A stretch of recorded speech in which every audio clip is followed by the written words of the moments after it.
folks? I'm Nick with Water Quad Squad, and today we're taking a look at the Karearea? I don't know. Talon SVX 220. This is a stretched X 5-inch 220mm quad frame that is built and based for aerodynamics. Now, a lot of the previous aerodynamic type quads I've worked with struggled with weight because they would aim for vertical plates instead of horizontal plates, and they would end up with weight problems, and then, you know. Now, this comes to me from Karearea.com, this website.com. Designed in New Zealand. Oh, there it is. Designed in New Zealand, so there it is. It's a $115 frame, and it does have optional choice of aluminum color. Alright. Speaking of aluminum, these are beautifully anodized, beautifully machined, extremely light. So I'll get you guys an all-up weight as soon as I put it together. Got some motor mounts, bracing, Talon etched on the side. Looks like 3 or 4mm carbon fiber. Very light, kind of flexible, not too bad, but these are going to go out on the outer edges to brace everything. These are the arms themselves. Looks again to be 3 or 4mm. Let me get my ruler.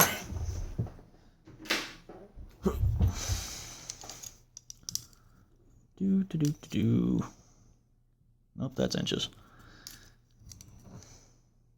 1, 2, 3, yep, 4mm. Frame plates. 2mm. Now, this frame is actually pretty neat in that once you get everything laid out how it is built, it has like this clamshell effect, and I'm going to put it together and I'll show you. But this thing is going to be pretty cool. Supposedly it's right at 100 grams, so it's relatively light, heavy. I don't know, it's not heavy, but it's definitely not a light 60-gram frame like we've seen some other places. But it should be really sturdy with all its aluminum. We'll see.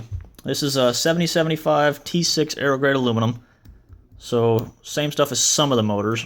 Some are 6065, 6061, and this is 7075. So real light, real strong.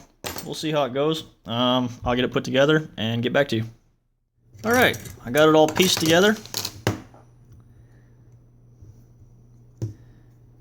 And for once, one of these companies actually has an instruction manual on their website. It's written a little bit backwards, but hey, obviously it worked. Now, it's advertised as 99 grams, and guess what? It's exactly 99 grams with these braces. And do you need the braces? I mean, realistically, no, but it will help with the stress. They do say that this right here, this little tolerance, if it's too tight, you'll need a little hammer to tap it on. If it's too loose, you'll need a little electrical tape. I personally used a little bit of electrical tape on each one just to snug it up real good, but that one screw keeps it from moving. It doesn't have a problem. Now, one of the coolest little features of this thing, at least to me, if you unscrew 2 of this little pod screws, you can literally flip the entire center chunk forward, and voila, you have access to all of your electronics right there. And then you can put it right back down, put your 2 screws back in, and voila, you're right back to being raceable. Now, like I said, this frame is $120, but honestly, for I mean, I haven't even built this yet, but for the quality of this aluminum, I put a pretty good turn on all of these screws, and I didn't strip a single screw. Didn't pull any of the aluminum, didn't even feel any of them getting loose. So already, I mean, I can tell you the machining on this thing is top notch. You can see the beveled edges right here. See if I can get you a better, clearer view of that. Come here, light. Maybe.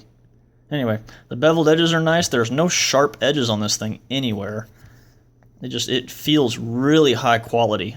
These arms have a really cool mounting style. They're not just held by these 2 screws.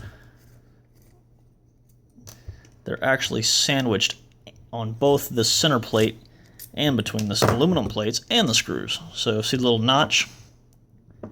So, I mean, you can tell a lot of thought has gone into this little frame. I mean, it absolutely just feels top-notch quality.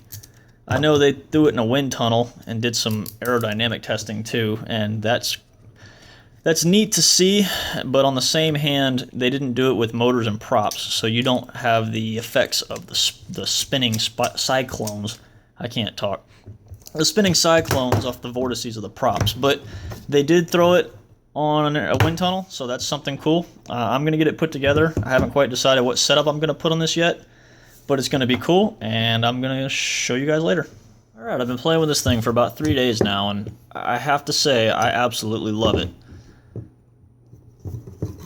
Now, I didn't build it light by any means. These are 2207 2700s, and I forget, these are 30 amp somethings. Omnibus F4, Fox Aero V2, and a Hawkeye VTX, and I think it's like 320, 330 grams, but this thing absolutely screams. It just, on default PIDs, as soon as you get on that edge, it just completely keeps going. You can see here, I had to add more foam because my first few runs with this run cam on top, I was literally looking at the ground. So this is a wonderful quad. One thing I want to comment on is the workmanship.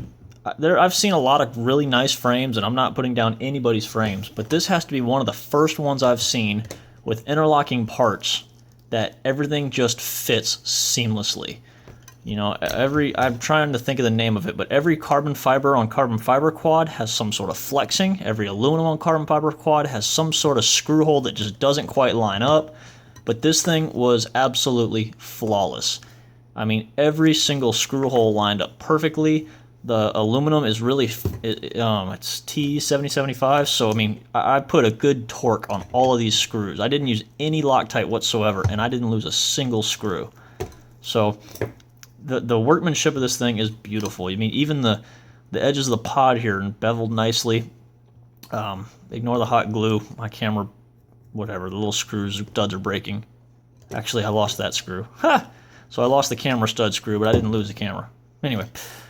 But I mean, this thing is absolutely great. If I were to do this again, and I will be doing this again because I want to make it lighter, I would go with a 4-in-1 ESC, and you're going to want to run these wires either on top or underneath the arm to keep that aerodynamic profile. The little folding mechanism here is very nice. However, again, I would use a 4-in-1 ESC because you can see how where it tilts and twists, it kind of pinches my hot and cold power and ground wires. So there's a tree I hit. Just be aware that if you build this, that is a very delicate pinch point. You can see I've got it shrinked just to keep it a little extra protection. But I mean, $119, it is absolutely worth every penny. Just the workmanship alone on this thing is phenomenal. So check them out, Karearea. I'm going to get angry mail for not being able to pronounce that, but check them out. The link will be down below. I'll link my rotor builds as well. If you like this review, please share it and keep on flying.